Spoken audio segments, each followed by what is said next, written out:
बिस्मिल्लाहिर्रहमानिर्रहीम। अस्सलाम वालेकुम नाज़रीन, आप यूट्यूब चैनल देख रहे हैं। मैं इमरान ख़ान हूँ। सबसे पहले तो आप अपने दिमाग में ये रख लें कि PMLN की जो हुकूमत बनने जा रही है इसका मुस्तकबिल कोई रोशन नहीं है। देखें, जब पहले PDM ने हुकूमत बनाई थी तो इमरान ख़ान साहब को इक़्तिदार से निकाल कर हुकूमत बनाई थी।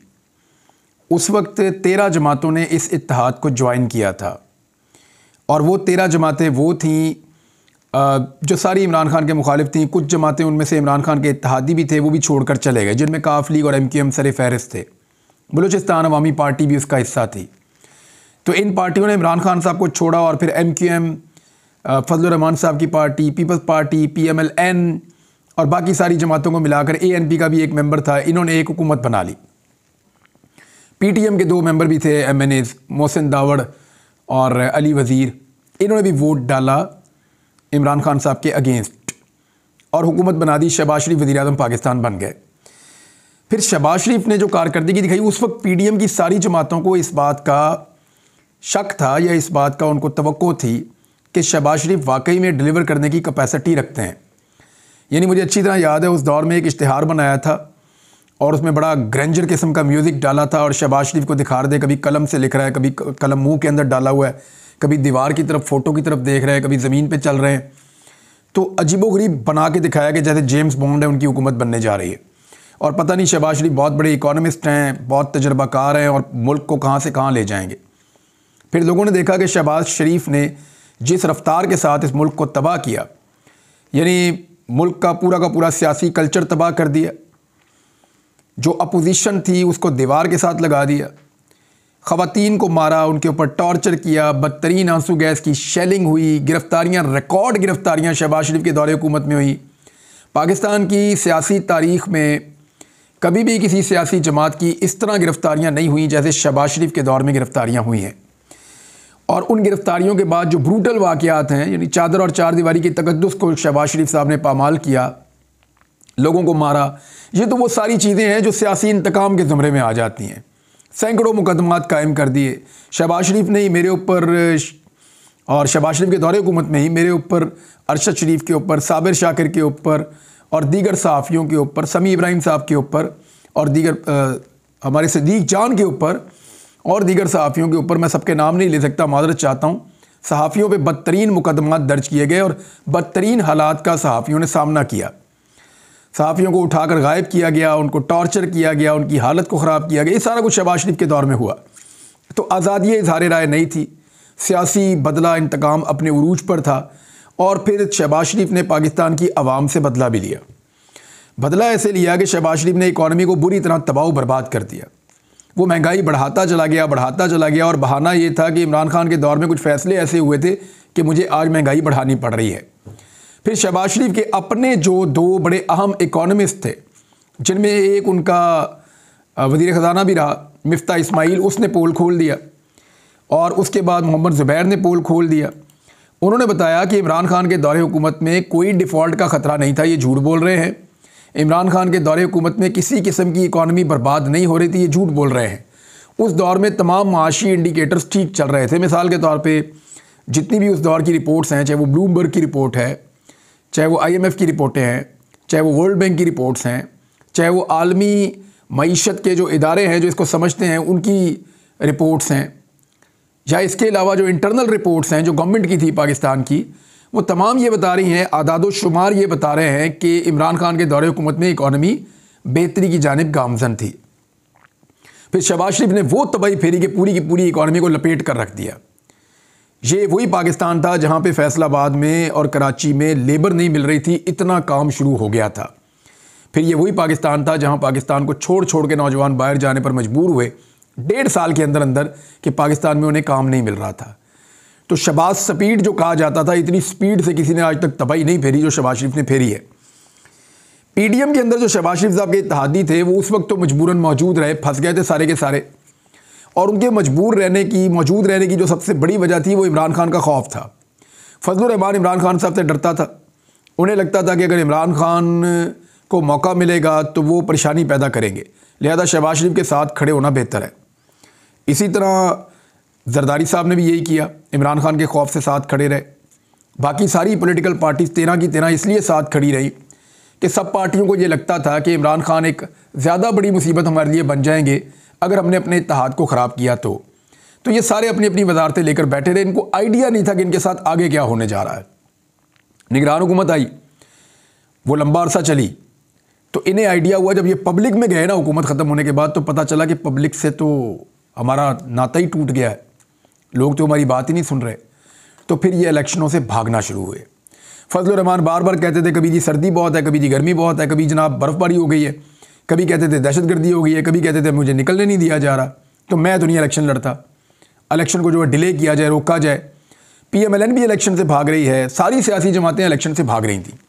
तहरीक इंसाफ कह रही थी नहीं नहीं इलेक्शन की तरफ चलो, तो अल्टीमेटली इलेक्शन की तरफ आना पड़ा। अब जब इलेक्शन हुआ तो पब्लिक ने वही किया जिसका इनको ख़तरा था, पब्लिक ने वोट सारा का सारा इमरान खान साहब को डाल दिया। अब मैंडेट के ऊपर डकैती मारी गई है बहुत बड़ी। एक मिसाल मैं आपको भी और सुना देता हूँ, ये ज़रा मिसाल आपके सामने रखना इसलिए ज़रूरी है कि रोज़ाना आपको एक दो मिसालें बताएंगे तो आपको पता चलेगी। लाहौर से ज़हीर अब्बास खोखर साहब भी अपना इलेक्शन जीत गए थे, और क्योंकि मरीम नवाज़ वज़ीर आला पंजाब बन रही हैं तो उनको किस तरह सीटें जितवाई गई हैं। शबीर गुज्जर जिसने अपनी सीट जीती 27,000 की लीड से, बहुत बड़ी लीड से अपनी सीट जीती इन्होंने। जो फार्म 45 हैं वो सारे के सारे मैंने आज देखे हैं।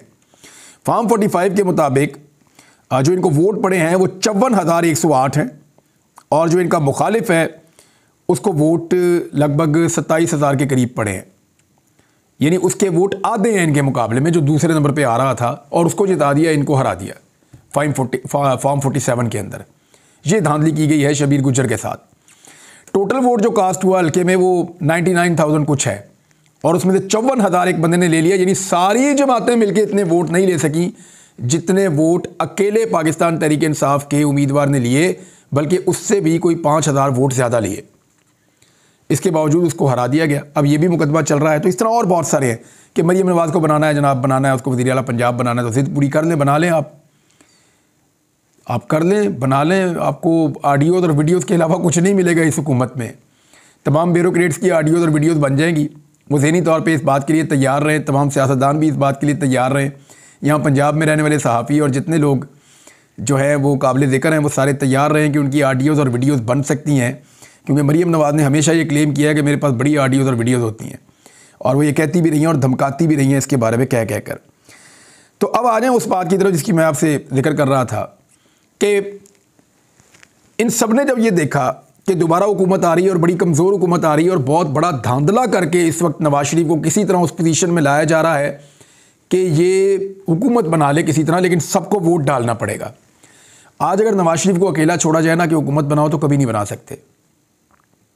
बहुत बड़ी धांधली करके भी, दर्जनों सीटें देने के बाद भी नवाज शरीफ साहब की पार्टी सादा अक्सरियत हासिल नहीं कर सकी। आज भी दूसरे नंबर की पार्टी है, वरना ये तीसरे चौथे नंबर पे इन्होंने होना था।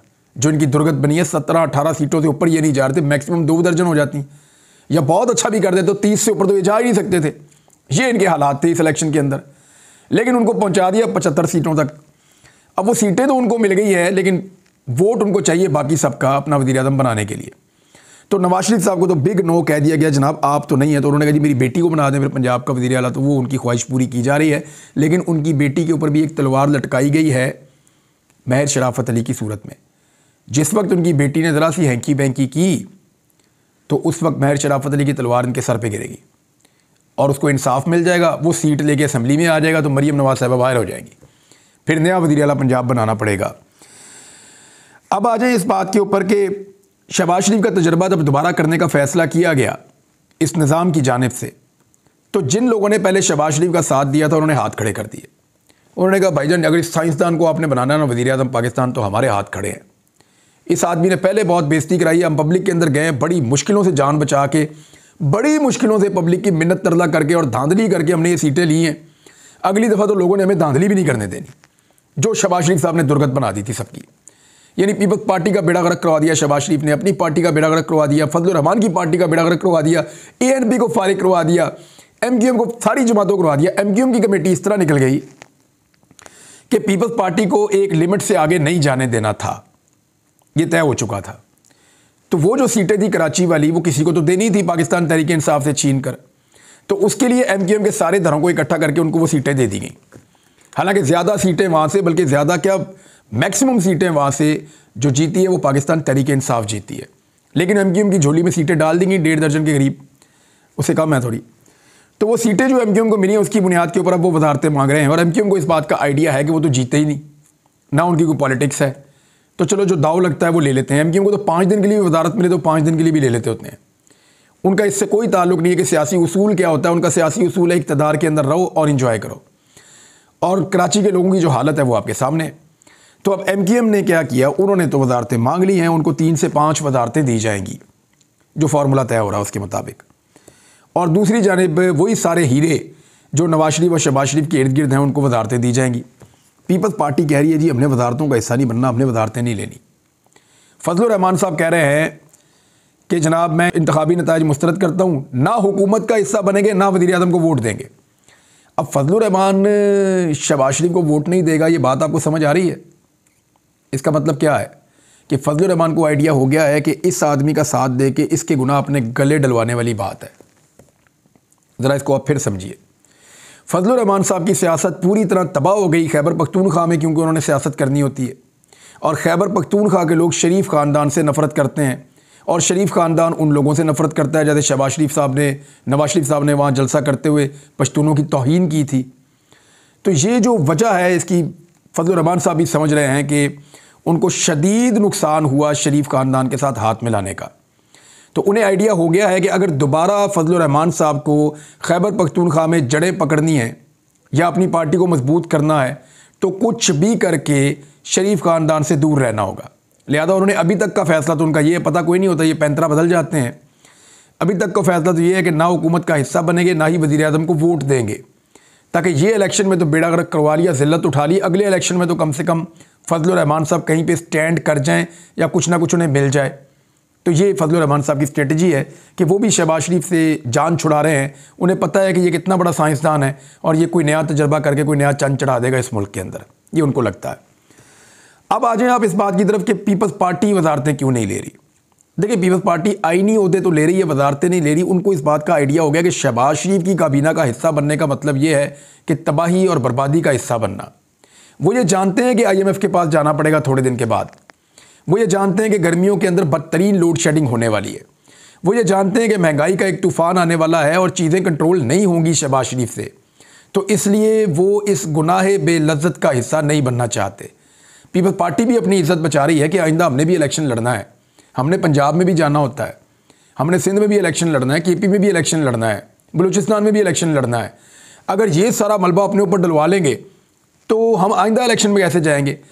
अब देखें, अगर 5 साल की हुकूमत हो ना तो कोई भी सियासी जमात ओहदे नहीं छोड़ती। ये मैं आपको टेक्निकल बात बता रहा हूँ। अगर फजलुर रहमान को यकीन होना कि ये हुकूमत 5 साल चलेगी शहबाज शरीफ की, तो वो फौरी तौर पे वोट भी डालें और ओहदे भी लें। अगर ये यकीन होना पीपल्स पार्टी को ये हुकूमत शहबाज शरीफ की 5 साल चलेगी तो वो ओहदे भी लेंगे और वोट भी डालेंगे। और मैं आपको आज कह रहा हूँ कि अगर किसी मोड़ पे इनको इस बात का यकीन आ गया ना आने वाले दिनों में कि शहबाज शरीफ 5 साल पूरे कर सकता है, जो लगता तो नहीं है, तो ये फिर ओहदे भी ले लेंगे, वजारतें भी ले लेंगे और प्रॉपर सिस्टम का हिस्सा भी बन जाएंगे। आज फजलुर रहमान और आसिफ अली जरदारी समेत तमाम सियासतदानों को पता है कि ये हुकूमत टिकने वाली और रहने वाली नहीं है। और शहबाज शरीफ साहब इसलिए फंस गए हैं कि वो वजारत आला पंजाब और ये ओहदा इसलिए लेना चाहते हैं कि उन्हें पता है कि अगर उन्होंने ना लिया तो मुल्क में एक ऐसा क्यास हो जाएगा कि या तो दोबारा इलेक्शन में जाना पड़ेगा या फिर तंग आकर पाकिस्तान की जो ताकतवर हलके हैं वो तहरीक इंसाफ के लिए इंसाफ का दरवाज़ा खोल देंगे और वो अपनी सीटें PMLN से वापस लेने के बाद इक़्तिदार में आ जाएंगे।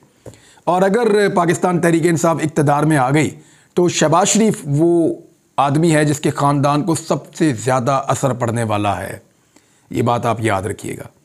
तो इस वजह से शरीफ ख़ानदान मजबूर है कि वो इक़्तिदार को ले और बाकी सारी जमातें मजबूर हैं कि इनको इक़्तिदार दें, लेकिन वो सारे साथ ही साथ इक़्तिदार का हिस्सा भी नहीं बनना चाहते। वो कहते हैं जी हमारी तरफ से जो दिल करता है करो, जैसे दिल करता है चलाओ।